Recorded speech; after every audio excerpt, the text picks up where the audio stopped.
Когда маленького мальчика оставили в национальном парке, судьба распорядилась так, что его заметил один из самых грозных хищников Африки. Лев издал грозный рык и стремительно бросился в его сторону. То, что произошло дальше, было настолько невероятным, что казалось, это сцена из фильма. Был ранний рассвет, и вокруг не было ни единой души. Муфаса, величественный и массивный лев, один из самых известных обитателей национального парка, неторопливо расхаживал по своей территории, а теплый ветерок перебирал пряди его густой гривы. Неожиданно он замер, потому что прямо перед ним, на середине дороги, сидел маленький мальчик. Щеки ребенка были красными и опухшими от долгого плача, а глаза — полными слез. Лев поднял морду, широко раскрыл пасть и рыкнул, обнажив острые клыки. На этой дороге мальчику было негде спрятаться и некуда бежать. Муфаса жил в парке с самого детства, после того, как Майкл, смотритель парка, нашел его еще львенком. Тогда Майкл наткнулся на детеныша, прижавшегося к телу своей убитой матери, на которую напали браконьеры. Малыш был слишком мал, чтобы выжить самостоятельно, поэтому рейнджер взял его под свою опеку, вставал ночами, кормил и оберегал. Майкл начал работать в парке, когда ему было всего 16, и знал, как важно вовремя познакомить львенка с другими львами, пока тот не привык слишком сильно к людям. В огромном заповеднике жило несколько прайдов, и он надеялся, что одна из опытных самок примет Муфасу. Когда тот окреп, Майкл поместил его в семью львицы, у которой недавно появились детеныши. Эта львица славилась своей яростной защитой потомства и редкой нежностью.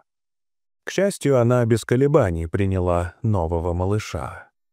С тех пор Майкл наблюдал, как Муфаса растет и постепенно отделяется от прайда. Как и многие самцы, он стал одиночкой, что было опасно, ведь вне прайда всегда есть риск столкнуться с сильным конкурентом и попасть в жестокую схватку. Несмотря на это, в национальном парке шансы на выживание были выше, чем в дикой природе. Браконьеры сюда почти не проникали, а при необходимости была готова прийти на помощь ветеринарная бригада. Майкл всегда особенно внимательно следил за Муфасой, ведь они были связаны особой историей. За годы в заповеднике лев окреп, стал крупным и выносливым, одержал не одну победу в поединках с другими самцами и превратился в одного из самых доминирующих хищников на территории. Однако в последние месяцы даже национальный парк столкнулся с неприятностями. Несколько раз браконьеры пробирались внутрь, пользуясь слабыми местами в ограждении. Никто из животных пока не пострадал, но нужно было срочно укреплять границы. Именно из-за этих прорех в заборе и произошла встреча Муфасы с маленьким мальчиком. Лев проснулся, когда солнце уже поднялось над горизонтом. Его мучил голод, и он собирался на утреннюю охоту. Но что-то заставило его остановиться. Легкий ветер донес странный, но знакомый запах, а вместе с ним — тихий плач. Лев пошел на звук и вскоре увидел малыша, оставленного прямо на песчаной дороге. Ему было не больше 3 лет, он громко и надрывно плакал. Муфаса начал медленно кружить вокруг, внимательно разглядывая ребенка, и вдруг остановился. Ветер принес новый запах — запах взрослого самца. Муфаса фыркнул, и его грива слегка поднялась от напряжения.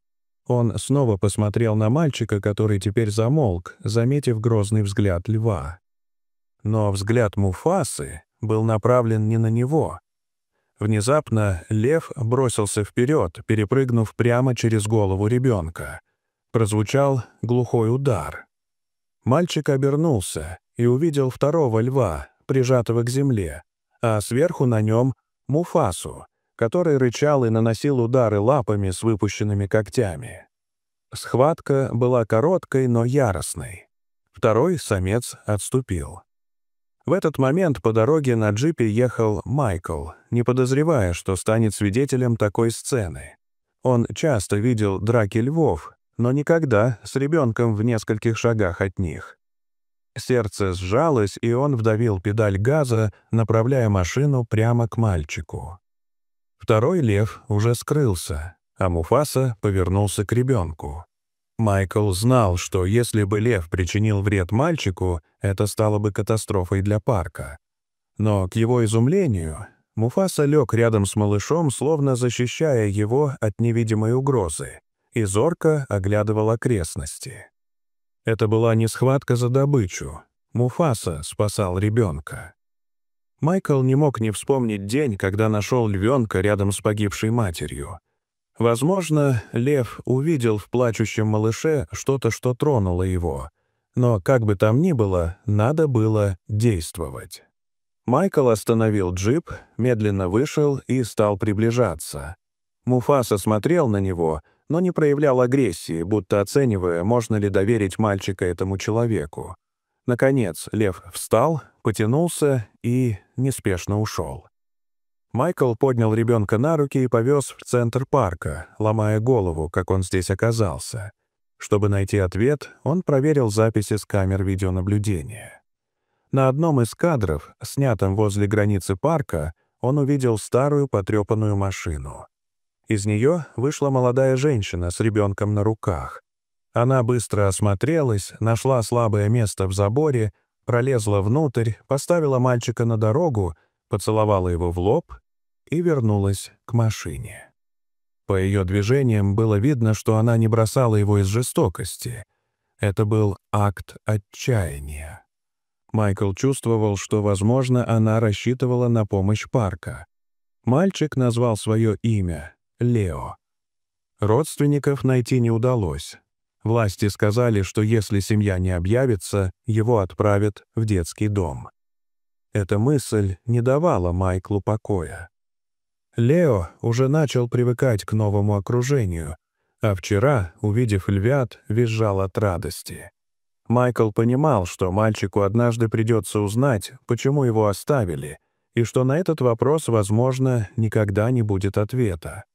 Но он мог рассказать ему о том, как храбрый лев спас его жизнь. Тогда рейнджер принял решение. Приюта для Лео не будет. Он усыновит его. Процесс занял несколько месяцев, но в конце концов Майкл стал официальным опекуном Лео. В день, когда это произошло, они отправились в парк, чтобы отметить новую главу их жизни. Там, недалеко от места их первой встречи, Муфаса грелся в лучах заходящего солнца. Лев поднял голову и посмотрел на мальчика, который теперь был в безопасности. Майкл знал, что однажды расскажет сыну всю историю Муфасы и о том, как этот лев однажды спас не только его жизнь, но и изменил их судьбы. Дорогие зрители, что вы думаете об этой истории? Расскажите, пожалуйста, в комментариях.